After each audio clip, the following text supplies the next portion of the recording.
Hey you guys, I hope you're all doing well and that you've been keeping safe. So today I wanted to share with you guys something that I've honestly been thinking about recently, and I think it's definitely my biggest lesson of 2020. So it's definitely been said enough times that this year has been such a challenging year for so many people, mentally, emotionally, spiritually, financially. And there's just been so much going on. It's definitely destabilized us, but I can say for the most part, at least speaking for myself, that destabilization has actually brought about some growth in my life.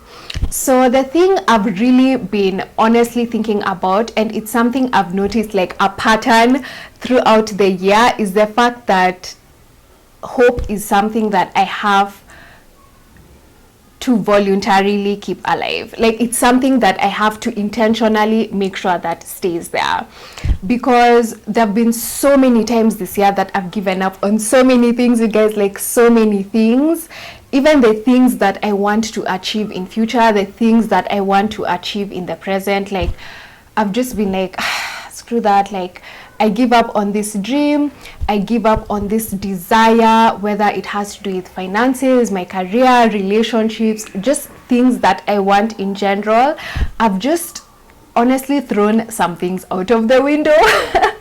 And I know it's come from a place of struggle, like feeling like there is so much in the outside world that I feel like I can't tackle to help me get to where I want, or there's also so much within myself that I just feel like I have to work through so that I can actually achieve what I want. And that's why I've just been having so many like ups and downs of I'm fired up to do this, or I'm just like, you know what, I quit, I don't want to do this anymore. And I've been trying to find like a level ground whereby I still recognize the obstacles that I have to face, but I still think whatever I want to achieve is valid, like it's worthy. And I feel like desires are what really push us and motivate us to wake up every day. So I've really been intentional. I'm telling you, I've put so much work into just being intentional about keeping my hope alive. And if that means, you know, staying away from things or relationships that make me feel like that desire or the desires that I have can't be a realization, then I need to do that. So if it means, you know, cutting down on either content I'm consuming that is really just making me feel heavy, I do that. If it means spending less time, or, you know, letting go of situations or relationships where I feel like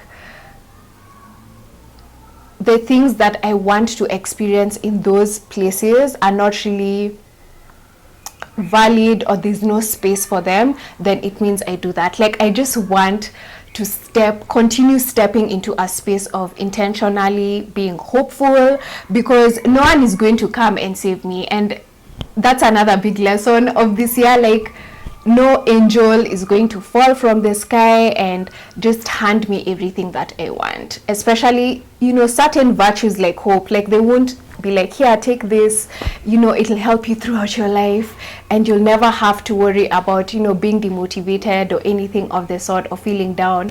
No, like I literally had to, first of all, you know, be patient with myself, even the times that I was feeling hopeless or I was in a place of despair, but also coming to the realization that, you know what, if I say that I want this thing, or if I say I want to experience this thing, then I need to be the one to take like the intentional efforts to actually bring it into life. And for me, that process already is actually hope itself, believing that there is something good awaiting me either in my present or in the future. And so that's been such a big lesson for me this year. I'm just really trying to continue to believe in the things that I want. And actually this morning I was reading an email from Joanne Muturi. You guys know her as the Purpose Cultivator as well, and she's basically a life coach, specifically in business and, you know, personal life as well. And she really puts out a lot of motivational content. And in her email, she was talking about plan A and plan B.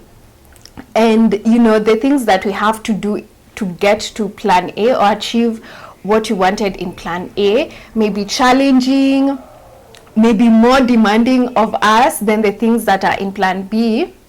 But if what you really want is to experience the fruition of plan A, then you have to be ready to put your foot down and be like, you know what, my desires are non-negotiable, whether it's in your career, in your relationships, like whatever you want to, you know, achieve and get, that you'll have to put your foot down and say, okay, if it means I have to wake up every morning to do XYZ, then it means that. If it means that, you know, I have to put my foot down and set some boundaries so that I can experience healthy connections, then it means you do that. Of course, it's going to be harder to do those things to achieve what you want in plan A, but if you think about, should I say, the end goal of getting that thing, like what you'll achieve or what you'll get from it is so amazing that it's actually like, you know what, I'm actually going to go through all this discomfort, well, not too much discomfort that it weighs you down completely, but I'm actually willing to go through certain challenges to actually achieve what I want. And so I was just thinking about my plan A, specifically in careers and in my career. And this year has been a transition year from plan B to plan A, and it's been very scary, it's been very confusing, it's also been equally fulfilling, and I've really seen how courageous I actually can be. And so I've just had to put my foot down and say, okay, I want plan A to come into life and to come into fruition. What am I willing to do to get to plan A? And hope is also like a really big part of that, because I need to believe that if I take certain steps that I can actually get to want what I want. And I also need to believe that what I want exists, that it's there for me, but I have to also be, you know, willing to go out and get it. So that's just something random I've been thinking about, and I've just been like, I want to share this with you guys. And I also want to know where you're at as far as that's concerned. And I do realize that, you know what, this year hasn't been the same for everyone. And if it's been a really bad year, you've experienced so much either heartbreak or disappointment or loss, give yourself space to deal with those things. Not everything has to be turned into a lesson. Sometimes we go through some things and it's okay, just recognize them. And for those of you who are also in the same mind space as me, I definitely want to know, like, what have you been doing to have more hope in your life, to actually put yourself in a position of believing that the things that you want actually exist. So yeah, I just wanted to share that with you guys. I can't wait to hear more from you in the comment section, and I will see you guys in my next video.